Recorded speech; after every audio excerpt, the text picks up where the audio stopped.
GregRBaird is our next reader. He is a global lecturer on LGBTQ+ civil rights, DEI, allyship, and community. He has a small food seasoning business called Gregor's Seasonings. And you can find his content on YouTube, TikTok, and Instagram as Gregor Speaks, and that is Gregger, not Gregor like Gregor Samson awoke one day to find himself turned into a large bug. Oh, I'm sorry, did I go Kafka? So sorry. So sorry. Greg, come on up.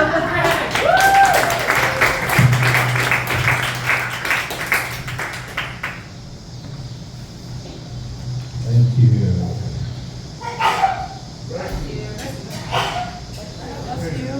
It was the friend I didn't know I needed, and was the most unlikely person I ever thought I would meet and become friends with. So I picked her up at an airport in northern Michigan. I'm a Michigan boy. I moved here in Chicago in 2003. Love it. But I picked her up at the airport in northern Michigan. Upon meeting her, she was everything I thought she was. She was 4'7", short, hugged me when she saw me. We clicked the moment I saw her, and it was the most inquisitive person about my life in the car, in driving her to the hotel. She asked me questions and all sorts of things. Now you're probably curious, who is this person? Well, I need to tell you a little backstory before I tell you about my mystery guest that I picked up at the airport. So from 1996 to 2003, I worked in higher ed in Petoskey, Michigan. Yes, there's a college there called North Central Michigan College, community college. And great job I ever had, one of the best. I was director of student life, but I wore many hats. I was the adjunct theater and acting professor, probably a shocker with my current job that I have now. And one of the other jobs that I had was director of a lecture series, which was incredible. But when I was hired, they said, well, we got a little problem. We're using student activity money for the lecture series, but no students are coming to the lecture. And I said, well, what kind of people are coming to the lecture? Well, people that they're not interested in seeing, obviously. So I said, well, I'm going to turn that around. Mind you, it's a very conservative area where I'm at. So I had some money to work with, and I decided I was going to diversify the lecture series and bring some really unique people to the community, along with not charging anybody to come see these speakers. So the first speaker I hired was Jeannie White-Ginder, and I'm going to tell you who she was if you don't know who she is. Jeannie White is the mother of Ryan White. How many of you remember who Ryan White is? Okay, Ryan White passed away from AIDS complications in 1991. One of the first speakers, and when I brought somebody on campus to talk about HIV/AIDS, they were like, oh, what is she going to talk about? And it proved to be a full house. They haven't had a full house at the lecture series in a long time. So excellent. Then I hired, later on, I'm picking some people out here, and I'm of course name dropping, Judy Shepard, Matthew Shepard's mother, I brought as well, and I ended up becoming very close friends with those two women that I just mentioned. Ed and Lorraine Warren, I don't know if you know who they are, but they were the original people that were at the Amityville house. Yes. And you remember that stupid doll, Annabelle? Yeah. All right, everybody knows who Annabelle is. Scare the hell out of everybody. Well, I invited them on campus during the lecture series right before Halloween. Great marketing. And I packed them in, somebody passed out, the light bulb blew out of the slides. It was great drama. And we were at the above of the fold in the newspaper the next day. And the president would go, nice job, Greg, Bob, at the top, at the paper. And the other one I had that was a big name we paid a lot of money for, but is originally from near Muskegon or Ludington, Michigan, was James Earl Jones. And we had so many people want to come see him, we had to move it to the Petoskey Middle School auditorium. That's a whole other story about that. But the one person that I met that we actually had to have a meeting about, and my mystery guest in the car, was Dr. Ruth Westheimer. Now, if you don't know who Dr. Ruth is, one thing, I'm honoring Dr. Ruth tonight because it was a month ago yesterday that she passed away at the age of 96. If you don't know who Dr. Ruth is, she was 4'7". She German-American sex therapist and talk show host. When I was a young boy in Emily City, Michigan, my brother and I used to listen to AM radio, and she had a show out of New York City called Sexually Speaking with Dr. Ruth. And we heard people call up talking about orgasms and all sorts of stuff. And we were in a Christian household, and we had the door closed, and we were like, oh my God, what is she talking about? And she always had these weird people that would call up, you know, and it was fabulous. All right? So, we had a meeting at the college, and I said, I'd like to have Dr. Ruth there, and I was really excited. Well, what is she going to talk about? There were people that expressed an opinion that they thought that she was going to bring up orgasms, penises, and vaginas in her talk. What she talks about is healthy sexual situations and behavior with adults.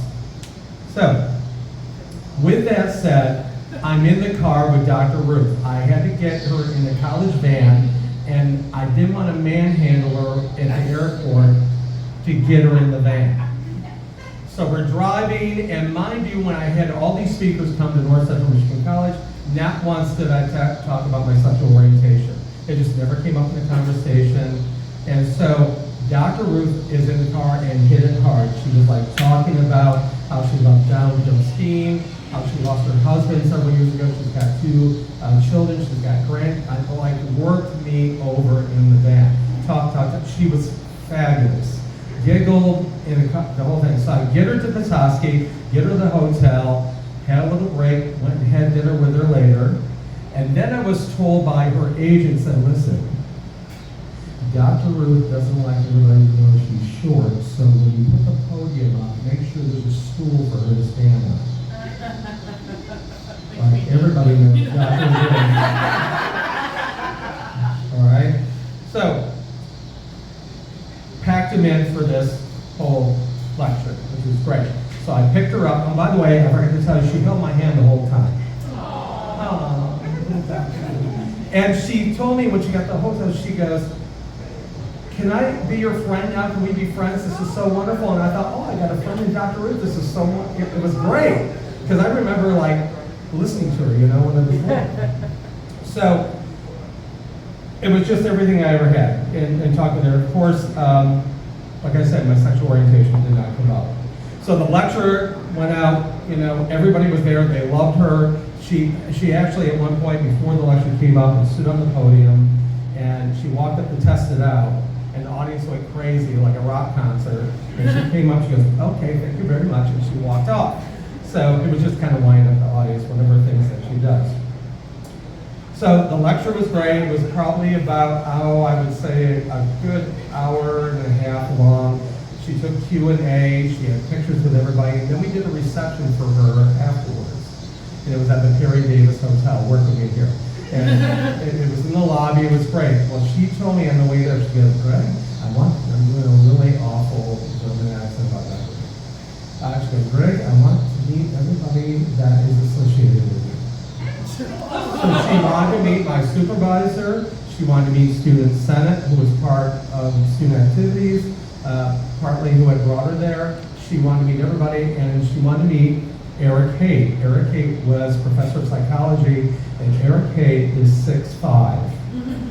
And I have this incredible picture to this day. He looks like Paul Bunyan, and here's little Dr. Ruth. It was a fantastic picture of her, but she worked the crowd. She was ecstatic, sat down with people. It was an amazing evening for me, an amazing career. And I just thought, wow, what another great, unique speaker. And the president, of course, was at the event, and he goes, well done. So, this is where it gets really good, if not already. The next morning, I woke up at 5 a.m. because I had to get her to go to the Pellston Airport. The Pellston Airport is 20 minutes away, and it's not like O'Hare. You pull in, it's like where Indiana Jones would fly into. Literally, you pull in the airport, you walk in, and there's the terminal. You get, like, you go through security, and then off you go. So I picked her up at 5 a.m. and she was ready to go. I put her luggage in the car. Again, she's getting in the college van, having a little struggle, and I was trying not to be inappropriate, but I got her in.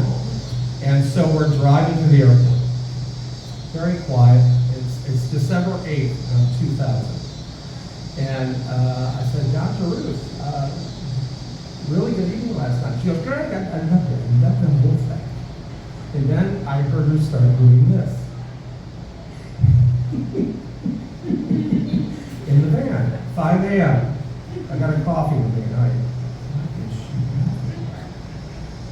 so, again, a few minutes later, she's laughing again. I go, Dr. Ruth, what's so funny?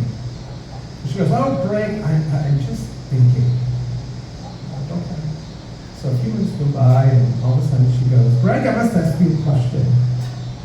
I go, well, what's that? She goes, well, we've been hanging out, and the lecture was awesome. We've got some great people around you, everything. And she goes, I think you're fantastic. I go, well, thank you very much. And she goes, I want to know why you don't have a boyfriend. I am locked in a moving psychiatry van telling Dr. Ruth why I don't have a boyfriend and why my dating is so crappy.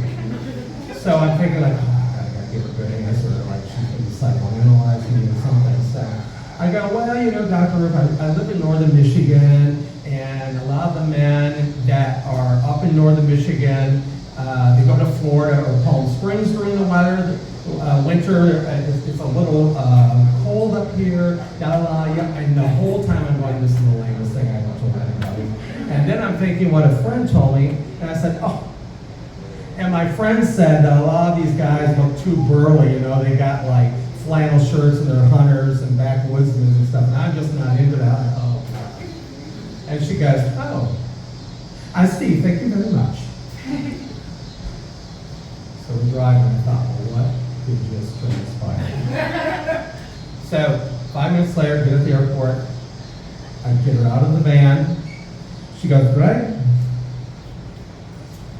I made a decision. I go, what's that, Dr. Ruth? And she goes, I've decided when I go back to New York City, I'm going to find you a boyfriend. And I was like, okay. And so we walked into the airport. She goes, I have another surprise for you. She goes, I will be calling you in a week with my assistant, Pierre Luhu. And she goes, come here. She grabbed my face, she kissed me on one cheek, kissed me on another. She goes like that. She hugged me. She goes, bye-bye. She goes, I love you, my friend. She turned around, went security, and off she went. I'm like, so, I get back in the college van, I'm driving back like, what just happened? So, I get back, and my brother, one thing I didn't tell you, my brother and I are both adopted.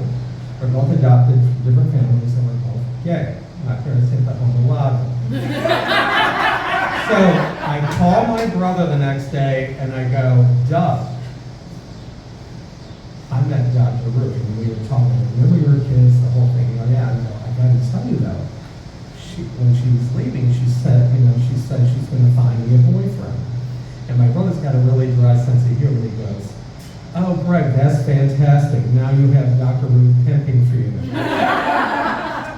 So about a week or so later, I get an email from Dr. Ruth, again, telling me how awesome she thought I was. She wants to keep in touch. And I said, Dr. Ruth. And she goes, we'd like to schedule the time to call you on the phone. I got something to ask you. So her assistant, Pierre, and Dr. Ruth called me on the phone and says, I'm writing a book on college life, and I would like to include you in my book as a contributor. Dr. Ruth, what? So they called me to interview me on the phone. They asked me about Residence Hall. They asked me about students. They asked about college life. I'm living with Petoskey. Everything. Interviewed me. She said, thank you.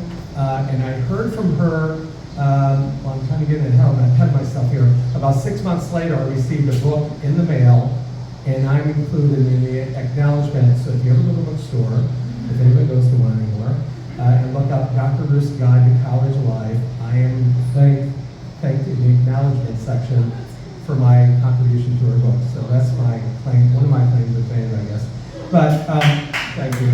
So one of the things though is I heard from her email for several years after, and up until the last 2 years, things got a little quieter and everything. But it was my time with Dr. Ruth, and I always say it's one of the women in my life that made a significant impact. Little Dr. Ruth, who would have known? So Dr. Ruth, my friend, thank you for the kindness and friendship, and it was a blessing to know her. Thank you. Did you find your boyfriend? Yeah. What's Did you that? find your boyfriend? Did you find your boyfriend? Never found me a boyfriend. I'm still looking. Still looking. Oh, it's Dr. Ruth's one flaw.